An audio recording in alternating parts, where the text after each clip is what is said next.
It looks like we're live. Hey, all right. Hey, this is Napalm Jed. This is a new show here on the channel. It's called The Hot Seat with Napalm. And I'm joined by Josh Hewett, longtime friend of mine. He's from Canada, so we're not going to hold that against him today, because he's actually very, very knowledgeable, and I think he's going to be able to help you out quite a bit, because I've been getting questions about this topic quite a lot lately, and it's about getting ripped up this year. A lot of people with resolutions and goals in mind. So I wanted to hit this guy up because this dude, man, I'll tell you what, year round, the guy is cut up and he's developed some of the most impressive low inserting side lat development I've ever seen. So Josh, thanks a lot for joining me for a few minutes today, man. How are you? Hey, brother. Thanks for having me on. First of all, I know we're just sort of getting on the Hangouts here as a new show here. Am I popping up on your screen here when I'm chatting? Yes, sir. Good. All right, we'll see, I guess, when we get the recorded version up.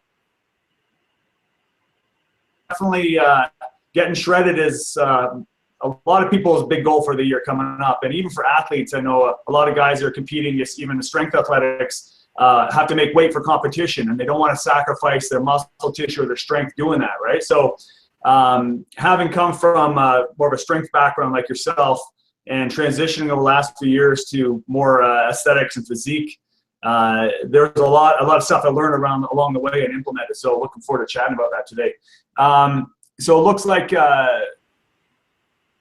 disappeared. I see an icon of you lifting up here. Nope, that's fine. I did that on purpose, brother. Just checking stuff out. I don't mean to distract you. I'm sorry. You go ahead with what you're saying, man.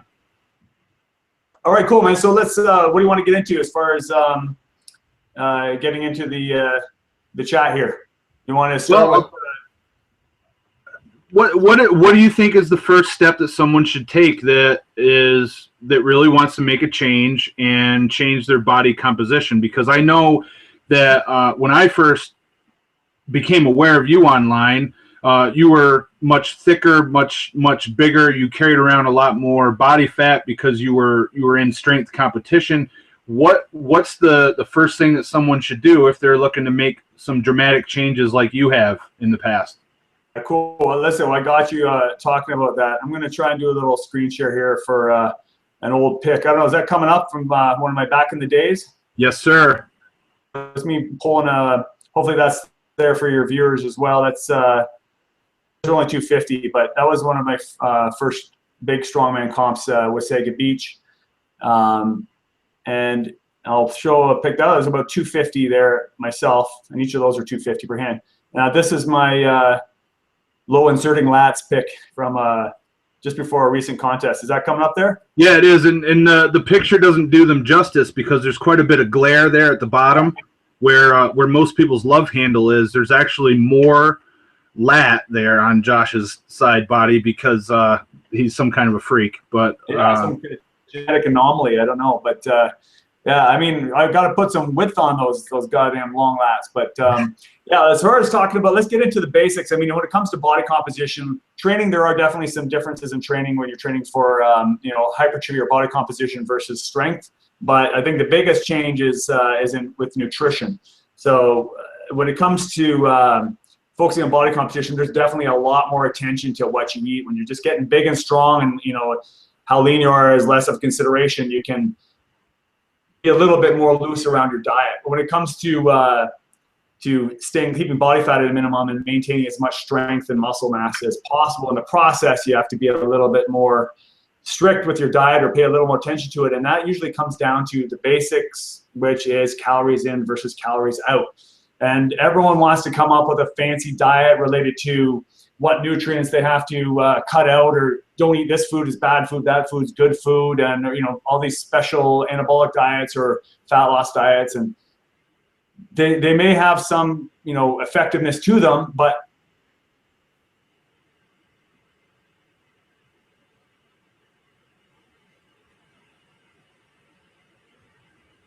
macronutrients, your protein, your fats, and your carbohydrates. So definitely food quality does matter. Caught up in the complexities and the intricacies of their nutrition plan and lose track of the fact that the basics are how much energy are you taking in and how much are you expending. mean that unless you're very in tune with your body and you're really aware of your calorie intake and how to manipulate that, usually that means keeping some kind of journal or tracking your calorie intake, at least for a few weeks initially, until you start to get used to, like, where is that point where I can take in enough calories to maintain for my activities and for my muscle mass and keep body. So that being said, let's just go through some real basics. When you're trying to cut down body fat using a free app like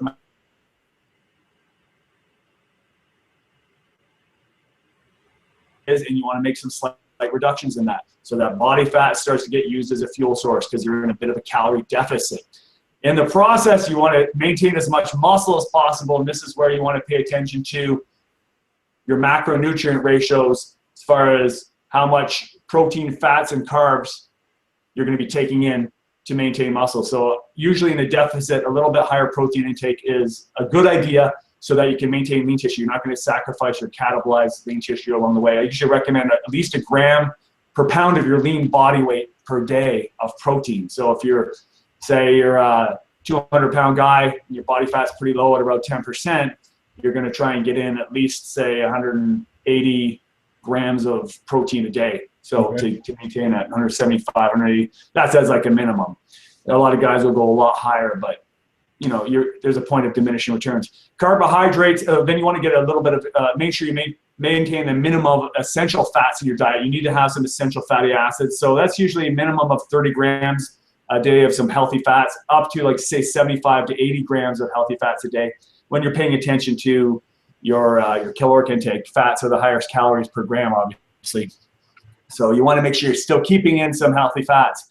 And then carbohydrates is usually where you manipulate your caloric intake. So you're going to keep that baseline of your protein intake, make sure you have that minimum of those essential fats, and you play with your carbs based on to make up the difference in your calories. So you're trying to gain weight, your carbohydrate intake is going to go up. You're trying to cut weight, you're going to cut back carbs. This is just as far as maintaining muscle. A lot of people talk about paleo and like ketosis and low carb, high carb.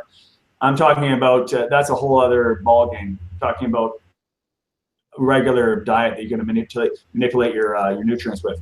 So ideally, your carbohydrate intake would want to be higher around your strength training days. So you're going to go a little higher when you're doing your strength training. The days you're not training, you can keep your carbohydrates a little lower.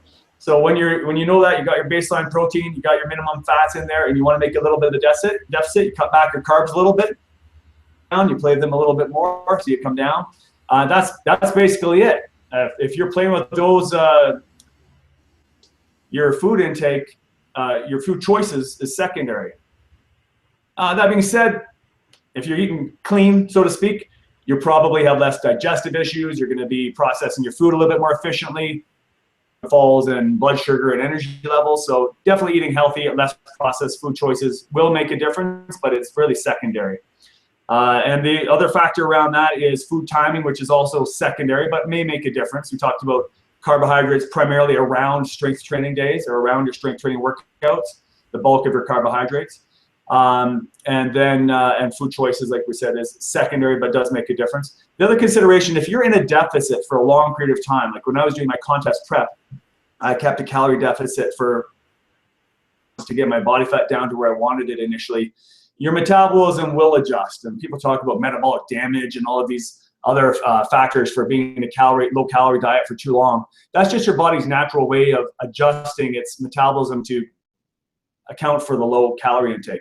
It's not really, unless you get to very severe levels, it's not like you're damaging yourself. However, we don't want to let our metabolism become too depressed. So this is where having what people call cheat days or a refeed day may be beneficial. If you've been in a deficit for like several weeks in a row or like 3 months in a row and your calories are getting lower and you're not seeing the weight come off anymore, might be a good idea to come back up to your maintenance calories for a couple of weeks, let your thyroid become more active, refuel your muscle glycogen stores, and let your metabolism pick up before you go back and you go back to your calorie deficit. That weight will start coming off again.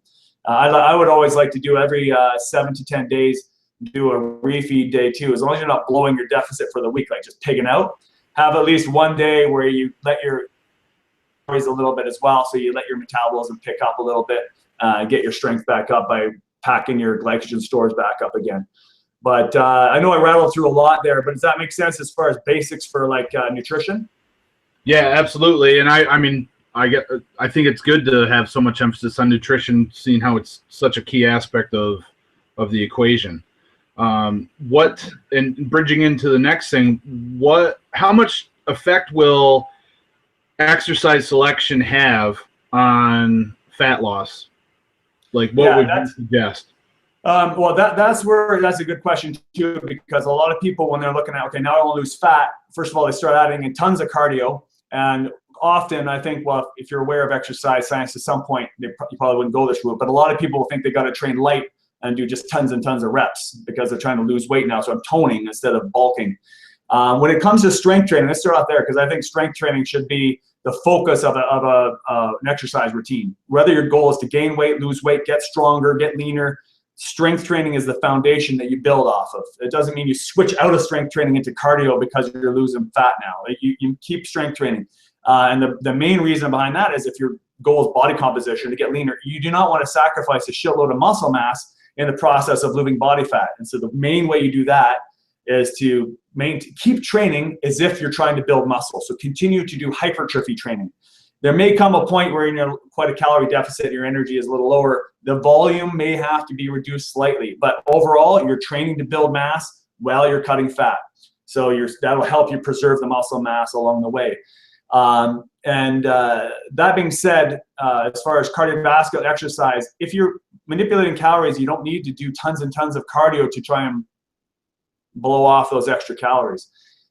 High intensity interval training may be helpful to some extent, throwing in some short HIIT workout, high intensity interval training workouts to help increase your fat metabolism. In addition to the strengths of an impact on wasting away muscle tissue while you're doing your cut. As far as how you're going to train strength versus hypertrophy or training for body composition, obviously there are some variables there. You may want to incorporate some more higher repetition, like middle to high rep, 8 to 15 rep range within your strength training workout, so that you're not focusing only on low rep, high weight exercises to stimulate hypertrophy. And you may want to take those exercises closer to fatigue, higher volume than you might if you're training for just pure strength.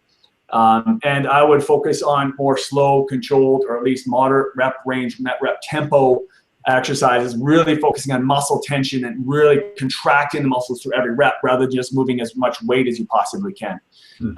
But again, that's secondary to the fact of and overall focusing on strength training versus just the cardio.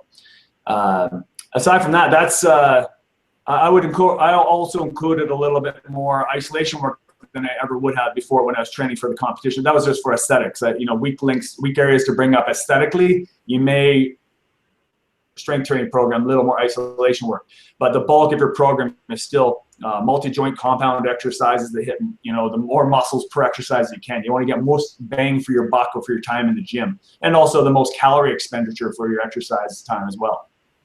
Awesome, very good. So and then what do you look at personally, or what's the guideline that you give people that you're working with as far as hydration, water intake? I mean, again, that varies with activity. I usually suggest about 1 liter for every 50 pounds of your body weight. So if you're a 200-pound guy, you're looking at about 4 liters a day on the days that you're active. There's pound for pound or ounce per kilogram of your body weight. That's something that's been pretty stable around most of the stuff I've read. And for myself, it seemed to be pretty good. But that being said, if you're usually drinking like 1.5 liters to 2 liters a day, going up to 4 liters a day, you're going to be pissing all day long. So you might want to just gradually increase your water intake. And muscles are primarily water. So everyone talks about protein, which is very important for maintaining lean tissue. Like proteins like the sac, the muscles are filled with fluid. So staying hydrated will definitely help you maintain muscle volume. And when you're metabolizing body fat, you want to be able to flush that out too. You need to stay hydrated for that. There's a lot of benefits to staying very well hydrated, especially when body composition is your goal. So at the minimum, I would say 3 liters a day for men and 2 liters a day for women. But a good rule of thumb is 1 liter for every 50 pounds that you weigh. Awesome. And then man, we've covered a lot of good stuff in just a quick time, man. What do you think? Is there anything else that's key to this, the additional advice that you'd pass on to people? I think we got the basics. You know, look at your nutrition first. It comes down to calories and macronutrients primarily. Make small changes initially so that you can monitor your progress as you go. A lot of people will say there's some benefits to making a huge cut in calories and getting that weight off fast. I don't think there's necessarily a right or wrong. I just think less drastic changes initially will allow you to make adjustments as needed. And then proteins and fats as your main nutrients, carbs being manipulated. Strength training is your base. If you're going to do cardio, choose HIIT versus this or low intensity steady state cardio. And then supplementation would be like right at the bottom. Like that would make a very small change unless you're looking at like pharmaceutical supplements. Obviously, that can be a game changer. But let's just pretend, you know, with food, exercise, and so-called natural supplements, you may find a benefit to taking some stimulant-based fat burners around your workouts or first thing in the morning, like a caffeine ephedrine or a caffeine-based fat burner or pre-workout. That does make a small difference in your metabolic rate and may help mobilize fat stores a little bit more quickly. But I mean, taking fat loss supplements when your diet isn't on track is not going to, it won't make the difference. It won't be a big game changer for you. And then other supplements to help maintain lean tissue while you're in a cut, maybe BCAAs may help a little bit, or at least taking a good whey protein product, a very assimilated complete protein around your exercise. Lean tissue while you're in a deficit. Creatine could be another one. A lot of research to back that up, but those are really secondary, like supplementation, unless you're taking like a thyroid hormone or a clenbuterol or, you know, an anabolic hormones. That will definitely help you keep some muscle mass while you're cutting for sure. But yeah, that's the main thing I want to get across. Get your nutrition in place. Focus your training around maintaining or building muscle so that you're not going to shrivel up while you're cutting. Make small changes along the way. And when you're done, when you get to your goal body weight, this is where people just pig out and rebound back and they just, fuck, I've been dieting for so long. Let me get as many calories in as I can. And you can get away with that for a little while. If you've been in a deficit, you'll fill out your glycogen stores, will fill out, get some water back. You'll look awesome for a few days. Like, oh man, I'm still lean and I'm huge, but that's not going to last forever, right? So the good idea is after you've had a couple of refeed days, after you do your photo shoot or you did your competition or you had your wrestling match and you made weight, let yourself rebound up for a couple of days. But then you probably want to go back and reverse diet, which just means make small gradual changes, incrementally increasing your calorie intake, give your metabolism a chance to start to ramp up again before to get to a point where you find out where your new maintenance calories are at, because that might have come down a little bit. That way you minimize the regain of body fat while you're doing that. Another thing I'll just talk about briefly for people to look into is intermittent fasting. When your diet is not in my opinion, the best technique for building muscle mass, but when it comes to losing fat, that's something to consider having, like for example, for a few days of the week, having an extended fasting period. So say you finish your meals at your last meal at 8 o'clock at night, you don't eat again until noon the next day. So you got like 16 hours of an empty stomach with your insulin levels so low for that long of a time, and you get all the calories you need between like noon and 8. They may make it easier, it may facilitate fat loss when it comes down to those last couple pounds of stubborn fat that just don't want to come off. And the research has shown that a lot of people are not eating for that long, I'm going to lose all my muscle mass. But research has shown that really that doesn't, if you're getting the nutrients you need in your eating window, 8 or 9 hours eating window, it's really very unlikely to sack it. It's not going to cause a lot of problems for your muscle mass there. So just something to do some more research into that I've used here and there and I found beneficial. Awesome, man. Great. Those are awesome tips. I mean, I think anybody could be on the right track going through that stuff and staying consistent with the kind of things that you shared today. So I really appreciate you taking some time with me today. If anybody has questions for Josh, go ahead and contact him. Josh, how can people get a hold of you? Best way is by email. Is Josh at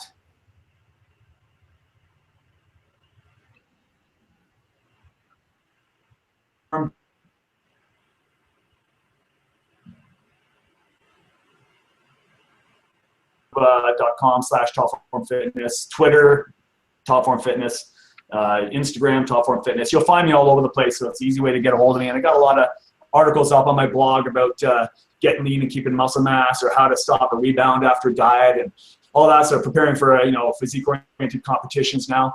And like I said, this is also good info for people that want to get lean for a strength event, making weight. You don't want to lose your muscle mass and your strength along the way, so definitely applies to that as well. Awesome, man. Thanks again so much for helping us out with this. I wish you all the best with everything that you've got going on. I know you're a busy man, so let's stay in touch, brother. Maybe we'll do it again sometime, okay? Yeah, great, man. Thanks for having me on. Good chat. Cool. All right, well, this has been the Hot Seat with Napalm. Thanks to Josh. Get a hold of him if you have any questions on nutrition. He's the man to go to, and we'll catch you next time, everybody. Be sure to like the video if you enjoyed it. Don't be afraid to leave a comment, and sure enough, go ahead and share it with your friends too. All right, everybody, we'll see you later. Take care. Bye. Cool.